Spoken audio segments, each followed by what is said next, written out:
put on my glasses. It looks like shit. I like Tecate Michelada. Yeah, maybe. What's the word, Angel Bird? Okay. Just on the extra Thanks, off. Doug.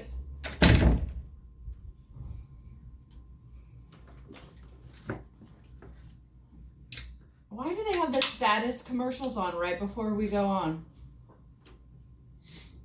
Do you have something to pop during Beer 30? Because I didn't bring anything. I have something you can pop.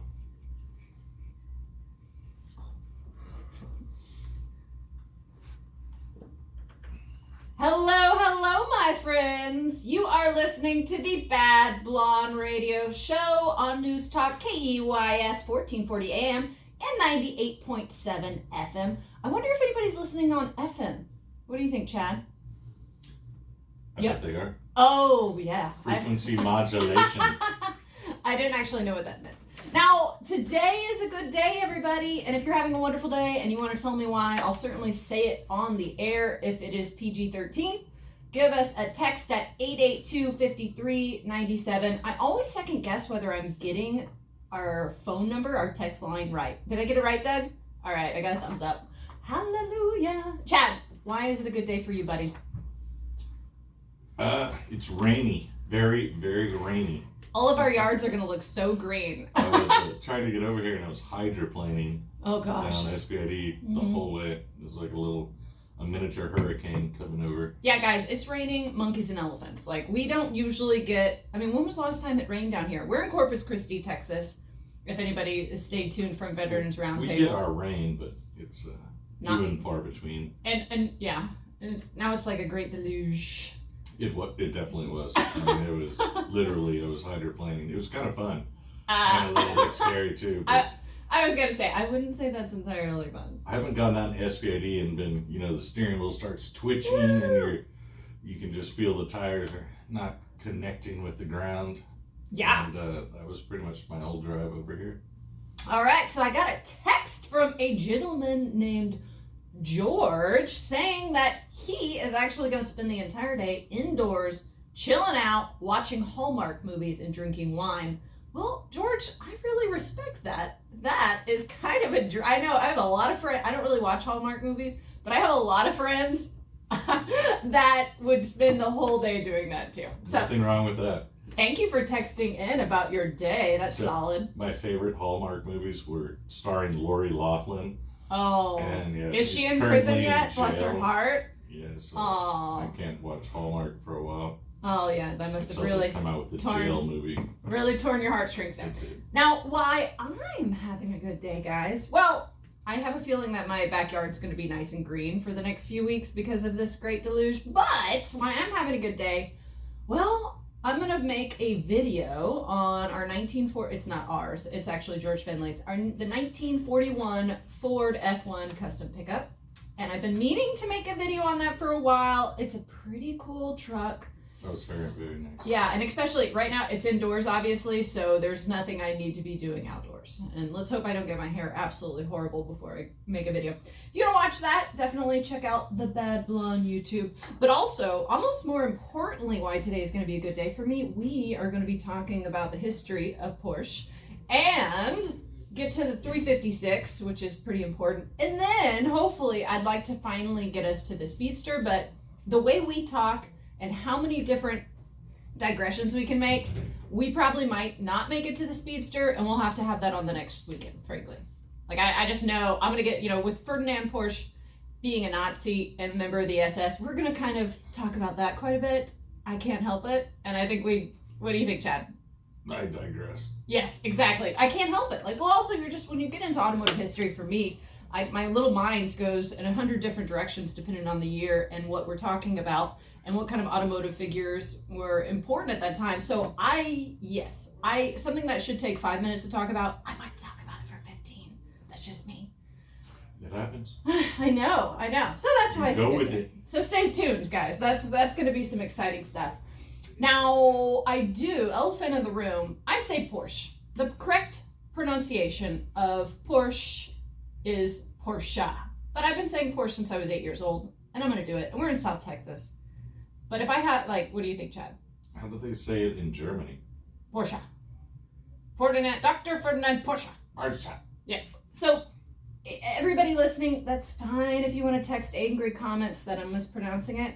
That's okay. I get those on my YouTube all the time, and frankly, I'm immune, and I don't care. At this point now, I mean, like, I'm an old dog. I don't learn new tricks anytime. So for me to actually say Porsche instead of Porsche would take a miracle. An old dog with mange. Yeah. Oh, God. Your good description. That's pretty on point in my opinion. But yeah, so if I had a nickel for everybody, any turd that's out there on YouTube that's like, oh my God, this girl doesn't know what she's talking about. I'm like, yeah, I do know what I'm talking about, but I'm also from South Texas, and I'm not pretentious. Why so do how they about have that? to be British? That's kind of unfortunately when I imitate a pretentious person, I might take over that accent. That's terrible, and I probably should stop. It's not fair because I have a lot of good British friends that are fine. I don't believe that is fair. It isn't. All right, now let's go ahead and get to it. Let's talk about the history, the beginnings of Porsche. Are you ready, Chad? Yeah, as ready as I will ever be. So we're going to start with the patriarch. All right, we're going to start with Ferdinand Porsche. All right, he's Austrian. His father. How did he get into this? How did he become one of the most famous engineers in Germany? Well, his father was a repairman. They had a repair shop, and he grew up in and out of that repair shop. But probably one of the funniest things, or one of the interesting, we've talked about electric cars a bit. Now, the first actual Porsche, not technically with that bared the Porsche name, but Ferdinand's first car that he created was the P1. I think that was 1898. And the P1 was basically a carriage, a wooden carriage powered by batteries.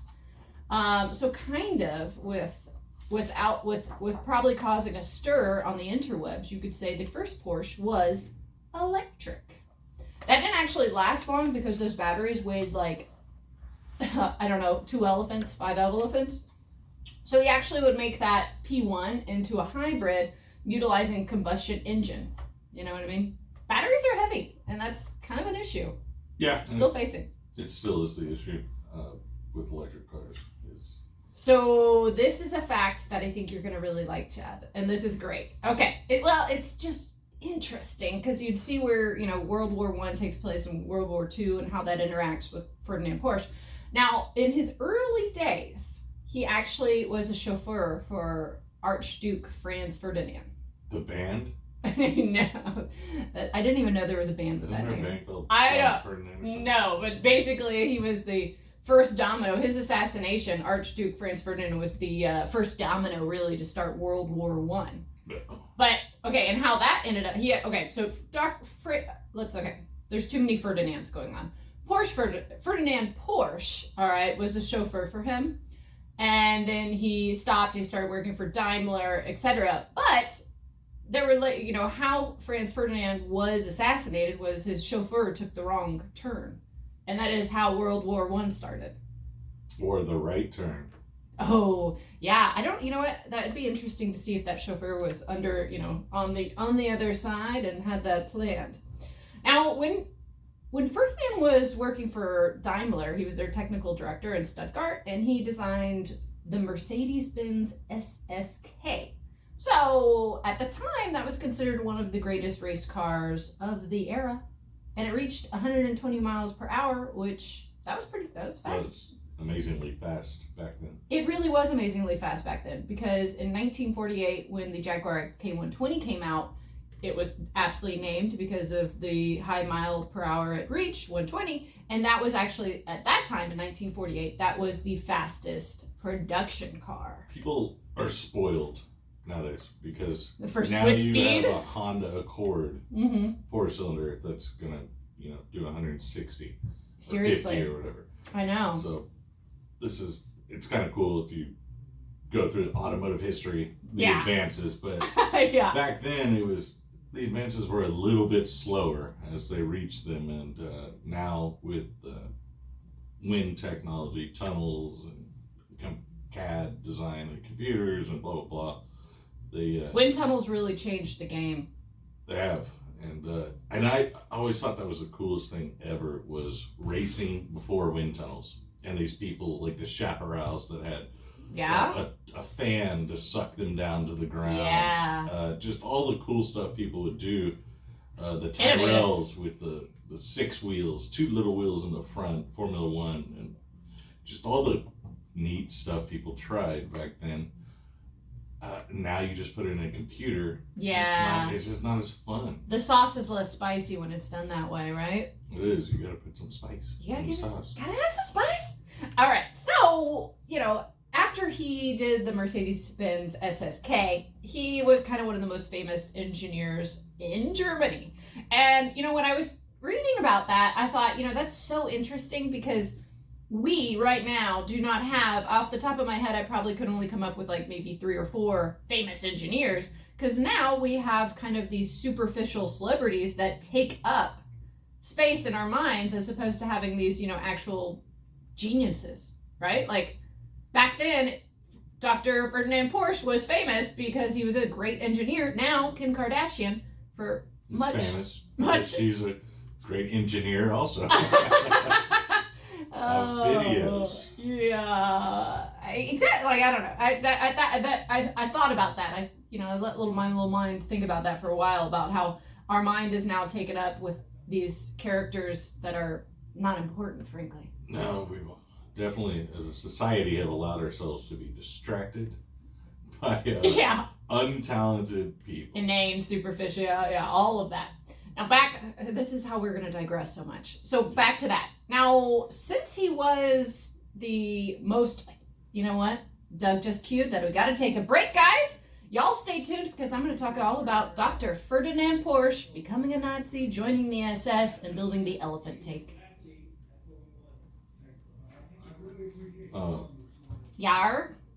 It's okay if we don't get to the Speedster.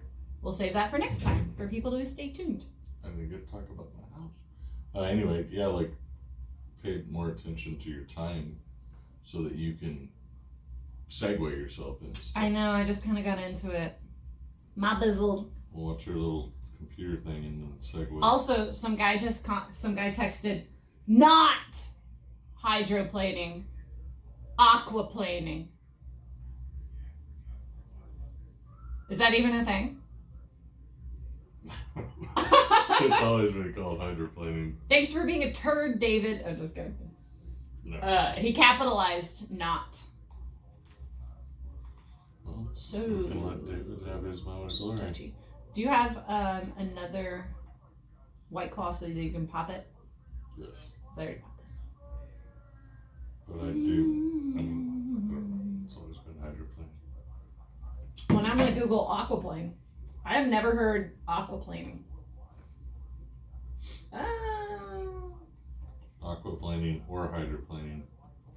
Alright, should I call David out for being I hate people that are nitpicky. Shut up. No, you give him some love. Huh? Give him some love. Well, that is a very... I got a gnat. I don't think I brought it with me either. Flying around. I did see that. It's right there. Get your passports now to Kingsville? How interesting. What else are you talking about? We about to talk about him joining the That was Nazis, making the Volkswagen. That was cool, but I'll let you part. I've already read Hey, when did you get that? I gotta have price a long time ago. They have some good. Well, this was a really good book, but there's too much. Put your things back on. So much. Has some really good pictures and stuff, though. All right, my friends. You are back listening to the Bad Blonde Radio Show, and I have my co-host, Premier Mechanic Chadchuk, and we are talking all about the history of Porsche, or you can say Porsche, whatever floats your boat, doesn't matter to me. I just say Porsche because I'm from South Texas. That's how we do it down here. And we kind of just got started on the history of Dr. Ferdinand Porsche. Just to recap, he had built one of the fastest race cars of the era, the Mercedes-Benz SSK. He basically was famous for being the best engineer in Germany, and now we're going to talk about him being recruited by old Adolf Hitler. Oh. Yeah, I know. That's kind of that is a bit of a stain on Porsche's history that they wish that could go away, but it is what it is. Like, back then, he probably did not have much of a choice. No, you didn't have much of a choice. No. Well, I think he had a little bit of a choice whether he wanted, so like having to deal with the Nazis, yes, but being a member of the SS, a little more intense. But yeah, that could be true. Yeah, there are plenty of, I mean, most citizens in Germany were in a tough place because they didn't sympathize with the Nazis, but not sympathizing also put your life in danger. So you couldn't win. You just couldn't win. It was a rough time. Manufacturing during World War II is very interesting. Yeah. On all aspects, even American.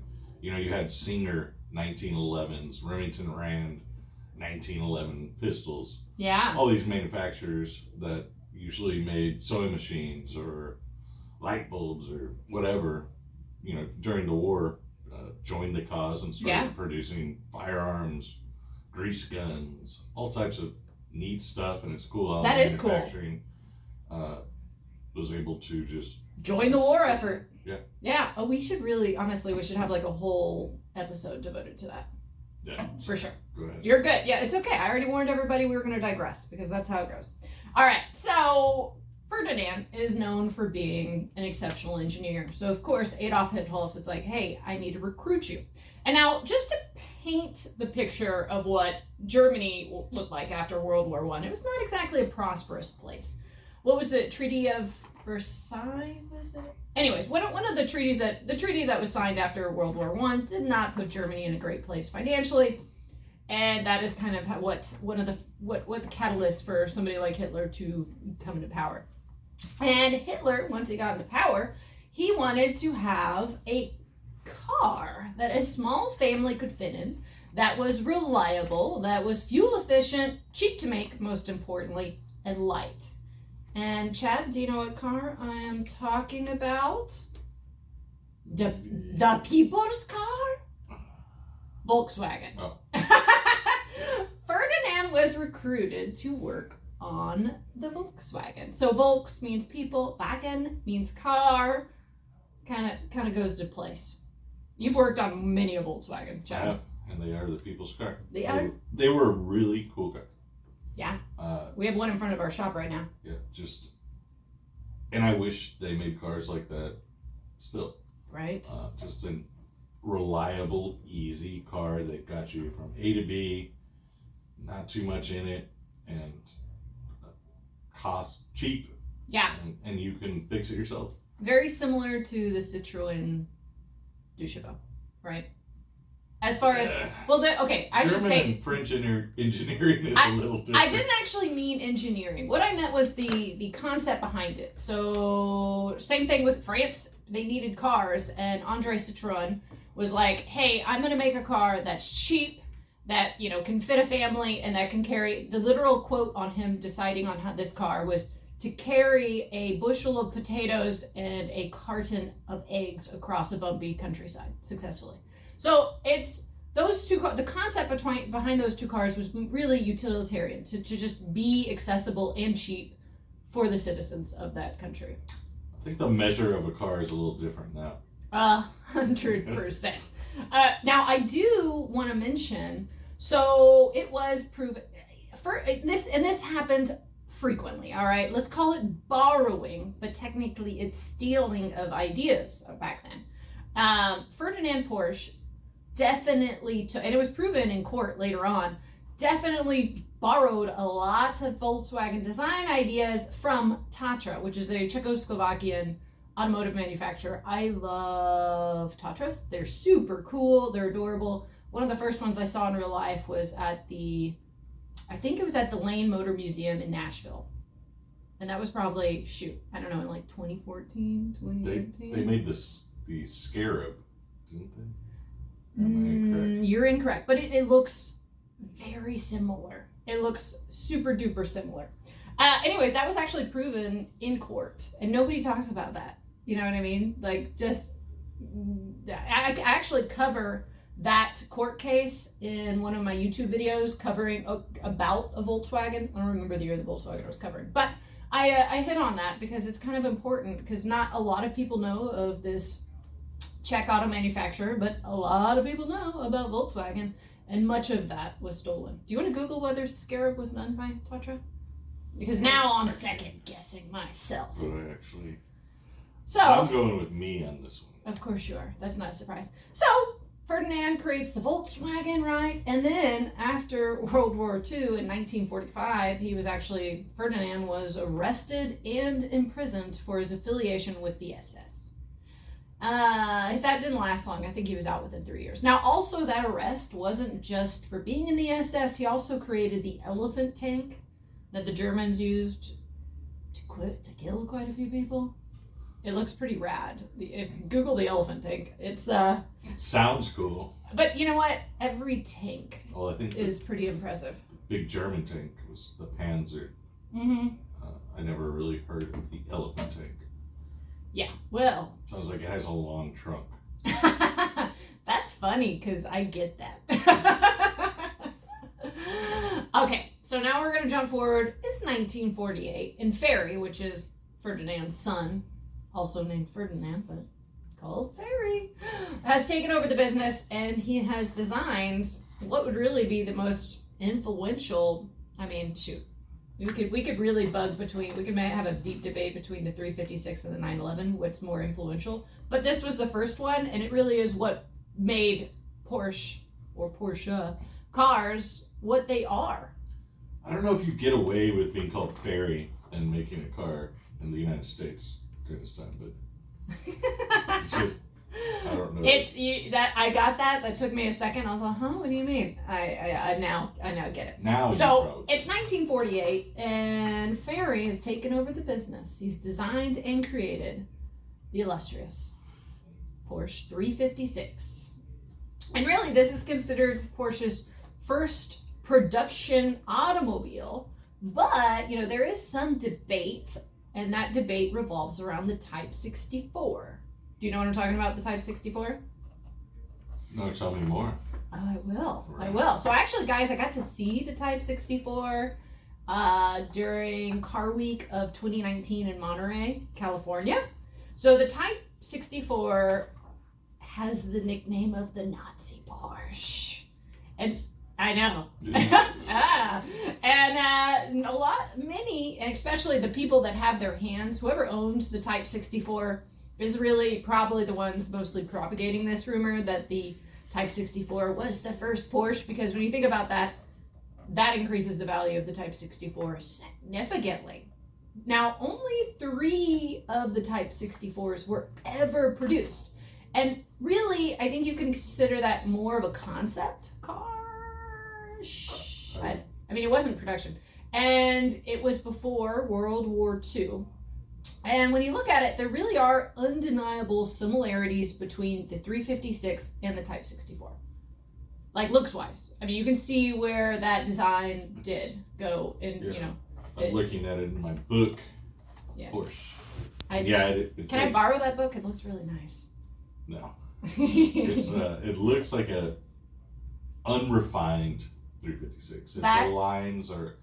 Is absolutely correct. Yeah, it's prototypey for sure. It's Seriously. kind of like, let's put this out here and see how it looks and does, and then we'll adjust from there. Yeah, a big difference is that it was also mid-engine, the Type 64.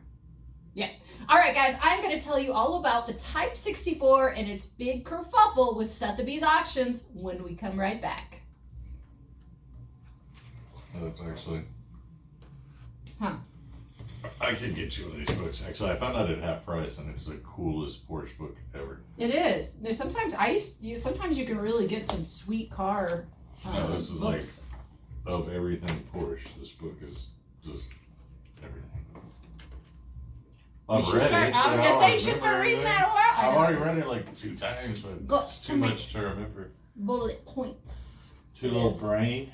Also, if you really, you can borrow it. Or maybe I'll get you one for Christmas.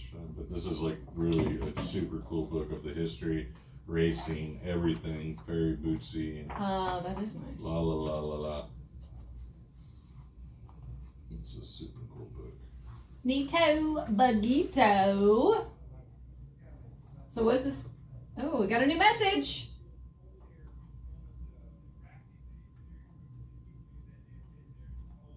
Oh, this is nice. Somebody texted, "This is Tortuga. Enjoying the show from the cab of my truck, trucking on the Joe Fulton corridor. I hope you do a show on big rigs." That'd be cool. I don't know anything about big rigs other than they're cool. Yeah, just I'm not gonna actually drink it, but I just need to just pop it. Thank you. Yeah, we'll tell them. Neat. I wonder who had authority.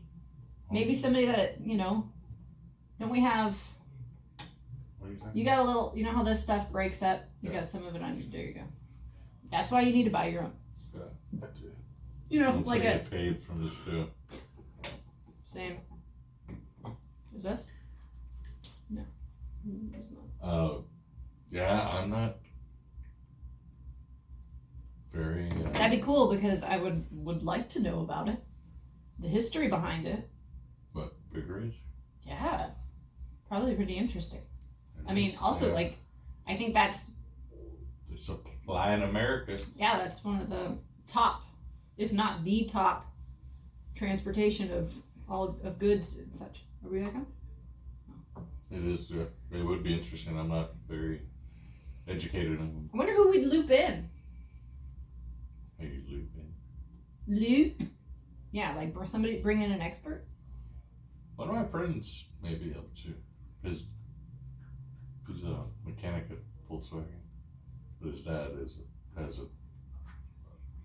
has a truck. Alright, but he's on it.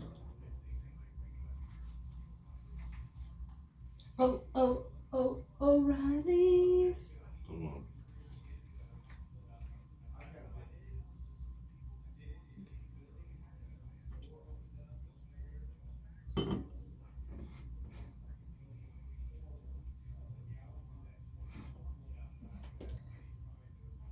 It's funny, I forgot to turn this down. It's still on. I was like, God, it's so loud.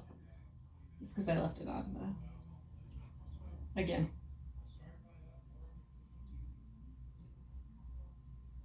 What are you doing? Having some deep thoughts over there? Huh? You having some deep thoughts over there? Yeah, I had swimming on. I haven't seen swimming in a while. Oh. I haven't watched TV in a year and a half. So Ages? I don't know. But I would watch swimming. Yeah. Or high diving? So we're going to talk about the Sotheby's kerfuffle.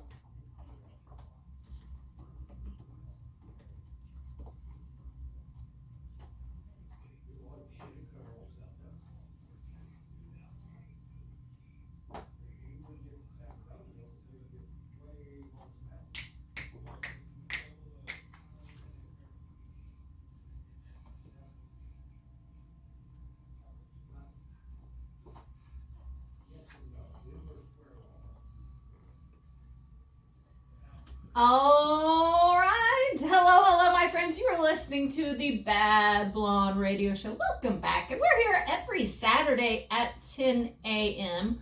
Unless the Longhorns are playing earlier that afternoon, then I'll be watching them and you'll be hearing them play on the 1440 AM and 98.7 FM KUIS. And if you're just now tuning in, Chad and I are talking all about the history of Porsche and Ferdinand's Nazi involvements. And now we are talking about the Type 64. So just to recap real fast, the Type 64, some debate whether it is actually the first Porsche car or it's the 356. Now, the 356, without a doubt, was the first production car.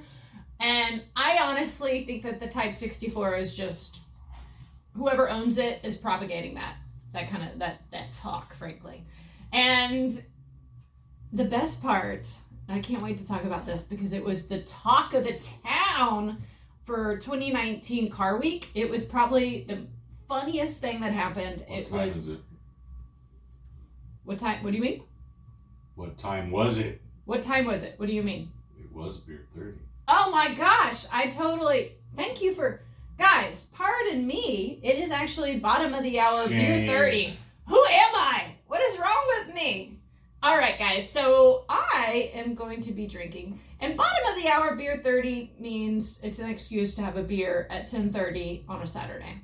I am drinking a Tecate Michelada, which is delicious. It's like a breakfast drink. It's a breakfast beverage. Say that 5 times fast. Try it, Chad. No? No. Come on! All right, so let's go ahead and do the necessary Papa Top. Here we go, guys. Ooh, it just sounds so nice every time. It really does. It does. Tecate, first of all, I love to say Tecate. Tecate. It's delicious. If you want to try the Michelada, I mean, literally, it's at every corner store. It's refreshing. The cool thing or interesting thing about all Mexican beers and everything? I'd like to hear. That they're German. Man, that actually is way on topic because a lot of Nazi Germans flooded, and the Central and South America. Monks created Mexican beer, basically. 100% correct on that. So it's interesting. Dos Equis, Tecate. Yeah. We literally could have... Were, We could have kind of like an entire episode on just that. Well, I would say. Respect. Okay, back to the Type 64. All right, guys, it's 2019. I'm in Monterey for the Car Week. And frankly, that's like my favorite week of the year. It's epic. There's car auctions. There's Pebble Beach, which I love. There's McCall's Motorworks, which is probably one of the funnest parties I've ever been to. I just stuff my face with champagne and foods and fancy things. Like it is such a great time. Also the Quail, another one where I'm just stuffing my face with delightful beverages and foods as well. So it's my favorite week. And one of the top headlines of the 2019 Car Week is the sale of the Nazi Porsche. All right. Literally that was not the nickname that the owners of it wanted to have, but that's kind of what the journalists and reporters were calling it. Negative connotation. Yeah, well, I mean, think about that. It absolutely catches your attention, and that's what they wanted, right? Yeah. 100%. Okay, so Sotheby's is the selected auctioneer by the owners of the Type 64 to auction it off. And for those of you that aren't familiar with car auctioneers, Sotheby's has a lot of nice stuff. They're a little bit stuck up, to be 100% honest. Like as somebody who goes to these, it's pretty evident. So they're very hoity-toity, all right? And the stage is set. Everybody is there, bated breath. They are ready to see where this car goes because there are rumors it's going to go astronomical, like crazy price range. And it does, but it also doesn't. So they have a British auctioneer talking, okay? And he has it's kind of a hot accent, frankly. It sounds great. But his accent apparently is a little bit confusing. Oh, yeah, I watched that. Yeah. Video. Oh, my God. That was funny. If anybody's listening and you're right by your computer, please Google Sotheby's auctioneer snafu Type 64. I heard he did it on purpose, but I mean, he very well may have done it on purpose. I'm not sure. He might have done it on purpose. Who knows? To see where it could go, because there are some people with some big money that want this. It's rare. It's the scarcity. There were only 3 made. I think that's the only one that exists. And it's a really cool looking car. It does look cool. Isn't it interesting the break from Europe and America, and in that time period of car design? It's very different. It 100%. The designs and everything, and I think Europe was smoking us back then. 100, yes, with design and looks. Yeah. Tremendously. I would agree 100%. Okay, back to the auction. It's you had to be either an auctioneer or a celebrity or a bigwig to get into this auction at that time. And the auctioneer starts off. So they're anticipating, I don't remember exactly what the price was supposed to be. Actually, yes. Okay, it is. So they anticipated this car maybe selling for 20 million. Okay. So everybody was super confused when the bidding, it's like projected onto a screen, when the bidding started at 30 million. Everyone's all like, what? That's crazy. Now, and then it quickly went to, jumped to like 40 and 70. I don't remember the exact numbers. But what was happening was the British guy's accent and the guy running the projector screen were not in sync. What the gentleman was really saying was he was saying 13 million and not 30 million. And the whole crowd, everybody's losing it. People are like, oh, wow, whoa, you know, like all this stuff is going crazy. And you can hear just then all of a sudden they go dead silent after when the guy says 70 million. And then I guess finally the auctioneer gentleman looks at the screen and he sees 70 million when he's saying 17 million. And so he stops it. He's like, whoa, guys, this is nuts. I'm not saying 70. I'm saying 17. That's chump change anyway. And the whole crowd starts booing. Like has there ever been a booing moment in an auction house? Probably. I don't know. I was just like. I did watch that and that was very interesting. It is painful. So they stopped the auction right there. They're like, okay, let's cut our losses. This is nuts. This is an embarrassment. It's probably the most embarrassing thing that could ever happen to you if you are an auction house. Yeah. You know what I mean? Embarrassing for sure. I woke up unless they did it on purpose to try and see if somebody would do. Well, that or you're talking about it now. Yeah, I am, but very negatively. Very negatively. Bad press is good press. Yeah, and you're talking about this car. That's a very rare car. This is true. I don't know if they did it to build up. Build it up, maybe. I wonder who owns it. Like there was a lot of debate where the Porsche Museum is trying to get it, and there was a lot of debate. You know exactly what all was going on there. But the next morning after this happened, like everybody at my hotel at breakfast was like, "Oh my God, did you?" You know, and just. The video, you could hear it on everybody's cell phone playing on loop. And it was just, I hate to say it, but it was just fantastic. It really is. It was. Okay, back. So that was our little digression into the Type 64. Let's get back to talking about the 356, okay? Now, when the 356 came out, that was in 1948, and it was powered by a 4-cylinder air-cooled engine. Back when engines were simple. What kind of engines would you prefer to work on? Simple? Yeah, for sure. Most of the time. And cars as they got more complex back in the time, they became actually more difficult, some of them, because you had no computer diagnostics or anything to help you along the way. That's a good point. They tried to get, this is like 80s, 85, 89, some of those cars. Actually, up until 95, there was no OBD2 plugins.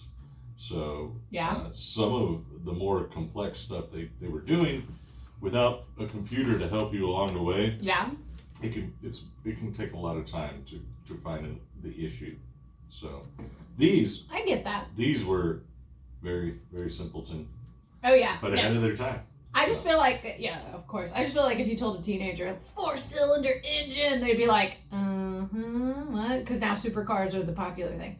But they don't realize these cars were probably lightness rolling out like 70, 60 horsepower also. So, well, it was very fast back in the day. It was nimble, I would say. Nimble. That's a good word. Yeah, definitely. That is an excellent word. Now, the 356... the coupe at least ran just under 4,000 and the cabriolet over just a smidge over 4,000. And this rear wheel car would be produced till 1965. And just to note, an interesting thing on that, the 911 debuted in 1964. So they continued producing the 356 like a year and a half or so after the 911 was introduced, which would end up being its successor. But that's kind of an interesting thing on that. And there was a Porsche quote that I really enjoyed, and I will share with y'all about the 356. And Ferry said, "I saw that if you had enough power and a small car, it is nicer to drive than if you have a big car, which is also overpowered, and it is more fun. On this basic idea, we started the first Porsche prototype to make the car lighter and to have an engine with more horsepower." And I mean, that's kind of what we were just talking about. Nimble, exactly. Like, it is. Mazda Miatas, there's all types of these little cars that you just feel like you're one with the you're the one. vehicle. You're stuffed in the shoe. Yeah. Jinba Itai is actually the proverb that they used when creating the Miata, which means rider and horse as one. And that really does add to your driving experience. It is. Like 100%. That's also the philosophy of Colin Chapman, who created Lotus. Yeah. Lightness with a fast engine, and then you can make dreams happen, right? Lightliness is godliness, and I think it's cleanliness, but actually in our world, in the car world, that works a little bit better. Yes. So how many 356s do you think were produced? Because I have the number right in front of me, and I'll tell you. 2,800. That was a good guess, but 76,000 were produced, but maybe half of that are in existence. Yeah, if I remember, that was the Speedsters were kind of their cheaper car. Oh yeah. So people would wreck them and chunk them away, throw them in the backyard. Well, you're getting a car for so the Speedsters were like, if you got the base one, it was like $3,000, which I wonder how much $3,000 is for right now with inflation. What that amount of money is for us. Like $18,000, $20,000. Well, that's reasonable. I'm gonna Google it. I'm gonna find out. Guys, we are gonna take a tiny break and then continue talking to you about the history of Porsche and the Porsche 356. Stay tuned, my friends. Oh, I was lying. I know, you just kept confusing me. Well, I was watching my thing, and usually it's at the 5s. Well, it's just a little bit after the 5s. So I was just letting you so you can... I know. Maybe one time, maybe at one point, I'll be not confused. But we'll find out. We're just going to be ready to end your stream of thought. Fair enough. Now let's talk about my house. Nobody wants to talk about your house.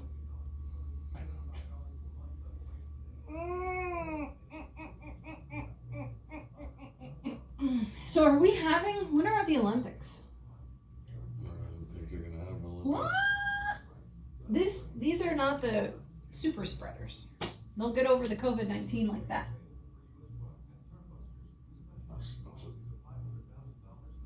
Damn! Tricky steroid heads. Shh! Don't say that. Don't say that about Simone Biles. Just kidding. I think that's all those sports like that are. Don't say anything terrible because that thing's gonna record and I'm too lazy to edit anything out. Alright, so when we come back, I'm gonna mention this guy's text message because I forgot to do it before. Hydroplane boy? No. The big rig truck. You mentioned hydroplane guy too. Back. Because it's the same.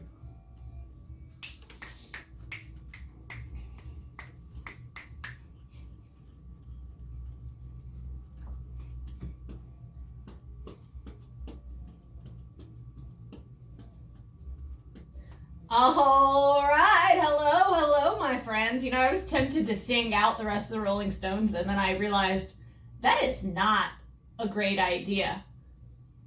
That, You look like Mick Jagger, but you don't sound like Mick Jagger. Yeah, the music's still going. Are we on the air, Doug? Oh my God! I was all like, doesn't it stop? I don't how this works. I don't know. I'm new to radio. Don't pull my leg that much, Doug. You little devil. Welcome back to the Bad Blonde Radio Show. I'm sure, I don't know, how many radio shows have we had yet, Doug? I don't know, maybe 10 or 15? I have no idea. But we're still getting used to it. And I'm still going to be very susceptible to pranks from Doug in the box. Okay, I was like, wait a minute. Am I even on the radio? I don't really know. All right. So we did get a fantastic text. A gentleman named Tortuga is enjoying the show from the cab of his truck. He's trucking on the Joe Fulton corridor, and he hopes that we'll do a show on big rigs soon. That would be really cool because I know nothing about big rigs, and I like to learn. I've always thought they were pretty bad arse, and I'd like to learn. I am not that informed on them either, but that would be a really good show because they really are the backbone of America. They're moving 100%. Basically all of our goods constantly. Yes. All over the world and America. So that would be a really good show. And thank you for that text. I know. Thank you, Tortuga. I wonder who, there's got to be an expert that I could contact and be like, hey, I need you on the show. I mean, let's talk about, go from the history of big rig, like of all of that. And then what's the main big rigs? What's the top of the line? It'd be really interesting. I'm going to do some research on who I can find to talk about that. And I'm also going to do some research on the history of all that because that's kind of my cup of tea. That's the thing I like the most. That is. That's America's industry right there. I'm super intrigued about it all. I don't know. Something I don't know about is fun and exciting. You know what I mean? So we also got a text message from a gentleman named David. David said, not hydroplaning, it's aquaplaning. To which, of course, we had to Google that because Chad had said he'd been hydroplaning. They technically mean the same thing upon Googling. But it'd be kind of, I might say aquaplaning because I've not really heard about it before. Aquaplaning, actually, David, that sounds cooler. It does. So I'm going to go with aquaplaning. I'm going, I was aquaplaning on SPID. Well, it also sounds like aquaplaning. I don't know. It sounds like something that should have been in a Missy Elliott video in the 90s, you know? I like it. Okay, so to recap, guys, if you're just joining in, we've been talking about the history of Porsche. The history of Dr. Ferdinand Porsche, who was a Nazi and member of the SSS, created the elephant tank, and his son, Ferry, who designed and created the 356, which was Porsche's first production vehicle. Really, probably one of their most iconic, hand in hand with the 911, of course, and really the car that kind of boosted them. We're going to try to get to the Speedster, but honestly, I just feel like the way that we get a little bit off track, we might have to save the Speedster conversation for next episode. What do you think? If we were a train, you would never get your products. Very funny. But if we were a big rig, I would probably end up in Arkansas when I should be in Seattle. That's true. You would never get your products either. Speaking of Seattle, Basically, you're not getting your products. Yeah. Well, you know what? I've never been diagnosed with adult attention to what is ADHD? I don't think that stands for adult. Attention. Well, there's attention deficit. No. Yes. The attention deficit disorder. I'm sorry. What were we talking about? I've never been diagnosed with that, but I seriously think that it impedes a lot of my concentration. That's for sure. Speaking of Seattle, I'm actually going there tomorrow for work. Oh, more riots? No more riot. I'll be out there They just fly you in? I'm gonna be throwing marshmallows at people while they're on flame. I'm just kidding. But the thing that, usually when I travel for work, I try to use it as an excuse to check out car museums. But COVID-19, none of the car museums are open, and it really makes me just genuinely sad. Yeah. Why do they keep sending you to the north, northwest? Well, I got a client in Oregon, and then now I have a client in Seattle. So we're launching an activation, and I need to go there and make sure everything runs smoothly, because it's hard to coordinate something from, I don't know, half the country away. But I am excited to go. Now, if it wasn't COVID and we weren't going through this, I would tack on an extra day and drive to Tacoma and check out the LeMay Museum, which is fabulous. It's just an absolutely fabulous museum. It's designed so nicely. Anyways. Where? And they probably have a 356 in there, which is what we're supposed to be talking about. But I have to digress myself. What are you going to talk about? I'm not sure. Oh, shush it. Where is what? Olympia? Is that Oregon or? I think it might be in Oregon. Why? Because there's an insane video. What? Of a guy who stole a plane. Shut up. And it was a passenger plane, basically, or a cargo plane. Unfortunately, he ended up crashing himself out. But he took this plane, and he was flying around Mount Olympia. I just can't remember where that was. I'm pretty sure that's in Oregon. Okay, Oregon. So should people Google this and look at it? Well, you can watch the video, and he loop-de-loops his plane. He's taking this huge plane, and he's talking on the video. It is one of the...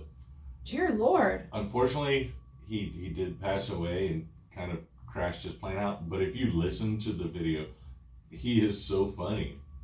And he's like, hey, man, I think I'm going to do a loop-to-loop in this. And the air traffic control is like...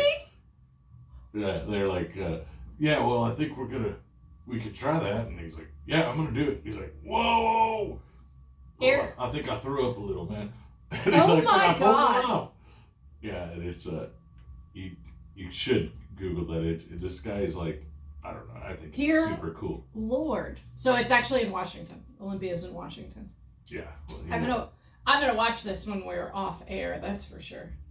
Yeah, sorry. That was some digression for sure. Well, yeah, that was not even That was not even automotive related. No, it's northwest. Okay, back to what we were talking about. We're talking about how in 1958 the 356 comes out, and it really puts it's the first production vehicle, and it really puts Porsche on the map for vehicles. Okay, and it's a lightweight car. It's a 4-cylinder engine. It doesn't pack a lot of punch for the time. As we said, the key word for today is nimble.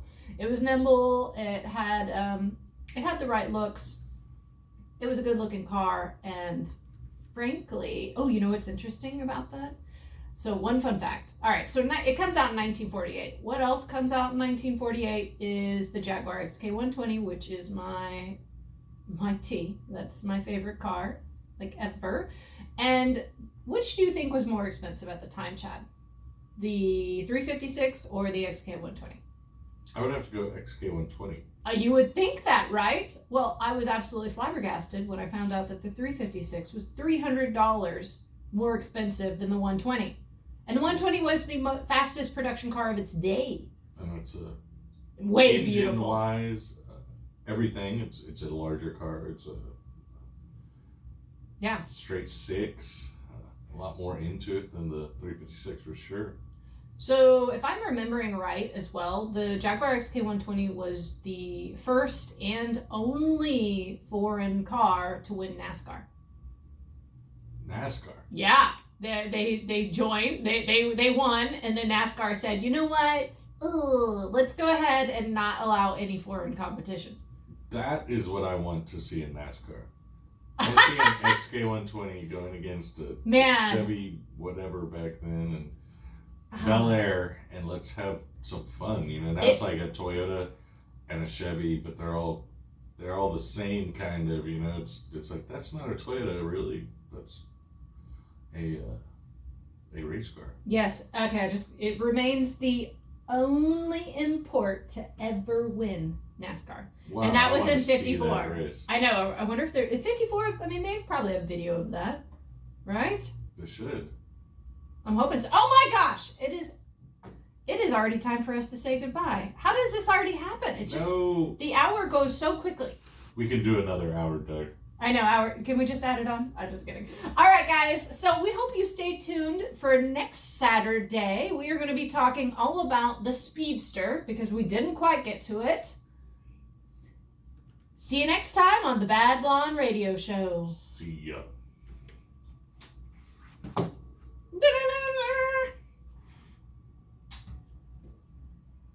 All right. so I now want to watch that. I want to watch that Jaguar. Let's see if we got it.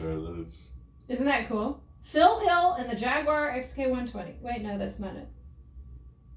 Man. Oh my gosh! So if you Google NASCAR Jaguar XK120, one of my videos pops up. Way to go, me! Wasn't that fabulous?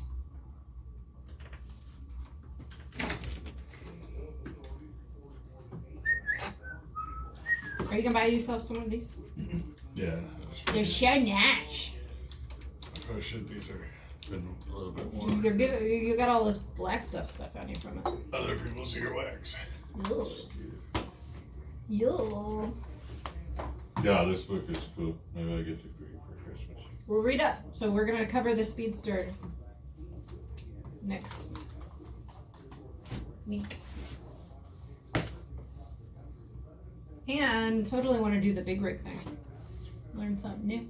Stop cussing. If I can. When did I cuss? I said, oh shit. When did I say oh shit? When I told you about that plane. Oh, I think I'm allowed to say shit though.